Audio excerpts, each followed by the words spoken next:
Pro et contra. The agency, a group in the covert world, was assigned a mission in December. We want to do something to convince Putin to back down. And we're yipping and yelling by the president. Wasn't doing it. He was building up the forces. And so the term of art I use is important because anybody on the inside knows I know something. The words used were the group assembled, NSA, CIA, not the FBI, I don't think, Treasury Department, State Department, all the people who could contribute either funding or what you will. They started meeting in a secret room in a building across the executive office building, which is on the White House grounds, but it's separate. It's where they hide most of the executive offices are there. They started meeting, and the question being asked of the White House through intermediaries, this is the president, do you want something reversible like sanctions or something irreversible? And the word came back, irreversible. That means kinetic. So the option was, of course, take out the pipelines. Why not? Threaten to, because since the Kennedy days, there's been a lot of worry as the Cold War went on and we had this crazy notion of containment. We could contain communism. In the Kennedy days, even the Kennedy days on, Russia's ability to feed gas at a cheap price to Europe was bothersome because it gave Russia what you could call, what this White House did call weaponizing gas. That's what they were worried about. Russia was using weaponizing gas. And the fear was we have to hold Germany and NATO, who get a lot. They have no natural resources there in Western Europe. And they were being supplied for a dozen since 2011, when the first pipeline, Nord Stream, there's two pipelines. The first one was built, began pumping an enormous amount of gas at an incredibly cheap price, building up the German engine. You know, the largest chemical company in the world, BASF, is there. And we have all those automobiles, the fancy cars that we all love in America. The world loves it, Mercedes, et cetera. And so what to do about that? That was always a problem. So the war starts, and we're pushing, NATO's involved. We're pushing Western Europe, and the Germans. We want more tanks, planes, guns, et cetera. And at some point, and so the idea was give them this option. But once the war started, the people in the field, and they went to Norway because the Norwegian sailors, I actually published a piece today about Norway's role in Vietnam. Norway had a huge role in building up the Vietnam attacks we made against the North before the war was even declared. And then Norway and the U.S. always have had a close relationship. They were the first one to join NATO in '49, and it's very close. And they have very close, high-level Navy and underwater crews as well. Well, and also don't forget they have 1,400 miles of ocean, all the way. Norway goes 1,400 miles from European Oslo, all the way up to the Arctic Circle, where they run into Russia. Right. And so we have built in the last decade. We have put up the most advanced synthetic aperture radar. They cost hundreds of millions, if not more, radar to monitor the Russian nuclear weapons fields across the mountains in Russia, northern Russia, Kola Peninsula.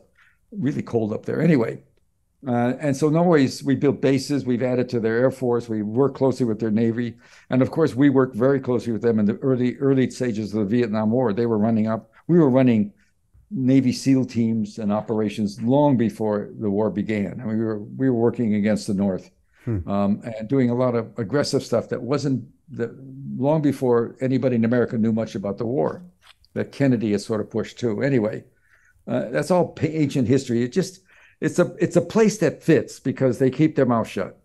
Right. And I was unfair to them. In the story I wrote, I said they made profit. They did make a good profit because the price of gas has gone up, but the amount of gas they ship to Western Europe has only risen about 3-4% since this the pipeline was shut down. The price of gas, though, has made their profit doubled. So the price right now, even though it's been a warm winter, people are paying. It's 3 to 4 times as much in Italy, 5 times as much in France for electricity, and power plants are generated by oil, and so the price is going up, and so anyway, so these guys are watching this, the guys that did it, I mean, and they do, as I say, they take the oath of office to the Constitution, not to the president and not to their commanding officer. These are tough guys. They like to do stuff that makes sense to them. So they did plant the bombs. They were ready to go. They could go at any time, but Biden said no. They initially got it done in June. He said no then. And then by July, August, with the war on, they thought it's okay. Late September, he orders the hit. They do it.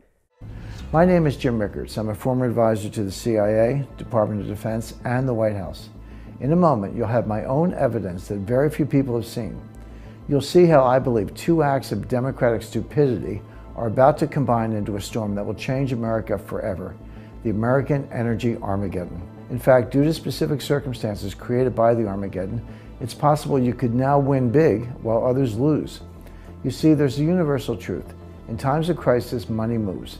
During the coming energy Armageddon, most Americans will face new hardships, but not all. A few will win and win big. You're about to see how the energy Armageddon could create a one-time opportunity to secure new substantial wealth. If you want in, keep watching. Right now, today, America is running out of gas, diesel, and oil. Our national fuel reserves are down 50% or more from where they should be. It's so urgent, major suppliers are calling it a code red emergency. We don't have the refining capacity to catch up, and we're shipping most of what we have to Europe to bail them out of Calamity Joe's Nord Stream crisis.